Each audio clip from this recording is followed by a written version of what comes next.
dois dire que Franz Liszt a été un compagnon qui m'a tenu par la main toute la vie.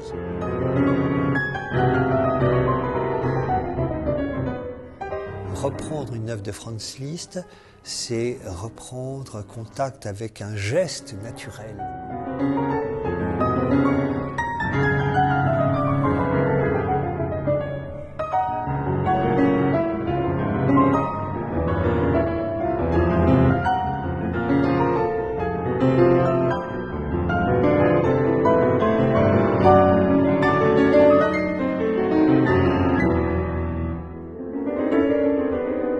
Alors tout d'abord, Les Années de pèlerinage est une œuvre qui est constituée de 3 cahiers, 3 années. En fait, quand on dit année, c'est plutôt 3 périodes.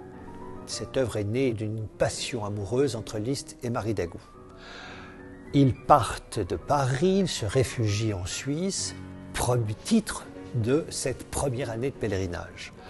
Liszt découvre la nature, Marie Dagout lui affine ses perceptions sur le plan artistique, la lecture surtout, et le jeune Liszt prend contact avec la poésie de Lord Byron, approfondit le thème du questionnement, où vais-je, qui suis-je.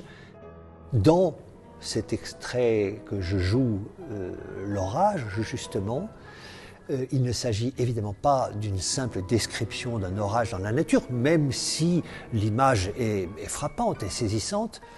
Est-ce que ça n'est pas déjà le reflet de tous ces tourments, ces orages intérieurs que Liszt a transcrits au piano?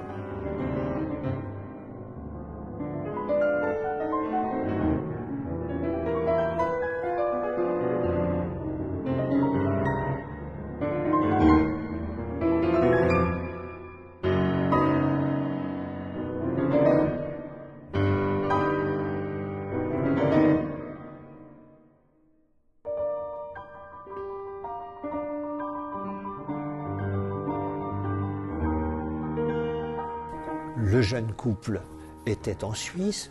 Quelque temps après, ils vont en Italie. Et c'est Italie 1 qui est en fait donc la deuxième année de pèlerinage. Alors là, maintenant, c'est les arts plastiques. La peinture, la sculpture, pas seulement d'ailleurs, puisque Franz Liszt lit à cette occasion l'intégralité de la Divine Comédie de Dante. Et il écrit une œuvre absolument sublime après une lecture de Dante qui décrit l'enfer, le purgatoire et évidemment la rédemption par la Béatrice de Dante. Il décrit un tableau si infernal et si prenant que vraiment on peut s'imaginer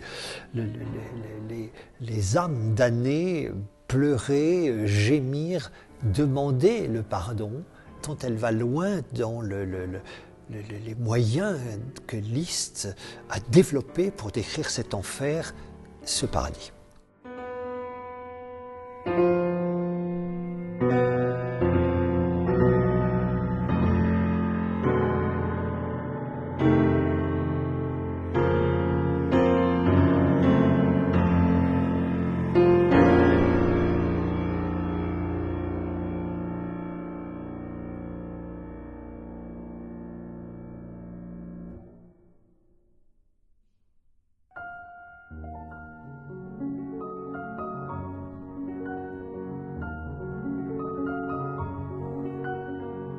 Il y a rupture entre le couple Liszt-Marie Dagout. Une autre femme entre dans la vie de Franz Liszt, c'est la princesse Caroline Sayn-Wittgenstein. Alors, une femme extrêmement érudite, beaucoup plus sérieuse, protestante. Là, Liszt est très impressionné par elle et elle incite même Franz Liszt à abandonner sa carrière de jeune virtuose, sa carrière de séducteur aussi. Et là, on trouve un Franz Liszt dans sa maturité, pétri de foi, comme il a d'ailleurs toujours été, mais là, une foi beaucoup plus profonde, beaucoup plus, je dirais même ésotérique. Non pas exo, mais ésotérique. Et cette foi, cette recherche l'amène à explorer un tout nouveau langage sur le plan musique, un tout nouveau langage de l'harmonie, de la forme. Ce troisième livre est d'ailleurs probablement le plus énigmatique et aussi, pourrais-je dire, le plus intéressant. C'est peut-être pas le mot, mais le plus intrigant.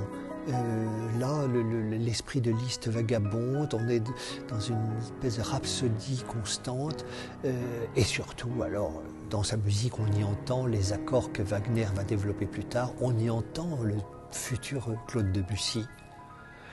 Et tout ça, évidemment, est écrit avec une somptuosité sonore, une recherche des couleurs, une recherche des timbres, une science du clavier qui n'est pas gratuite, qui est justement là pour essayer de transmettre toutes ces interrogations, toutes ces recherches, tout ce qui tend vers un idéal. Liszt était un idéal romantique. J'ai une affection particulière pour cet homme, beau, intelligent, sensible, généreux, mais comme personne ne l'a été dans l'histoire de la musique, ouvert à la musique de ses contemporains, les défendant, même si les contemporains n'appréciaient pas toujours la musique de Franz Liszt. Voilà, c'était un personnage unique. J'aurais été très intimidé, je pense, de le rencontrer. C'était un prince. Moi, je suis... voilà, je suis un homme du peuple, moi. Mais voilà, cette admiration que j'ai pour Liszt n'a jamais faibli.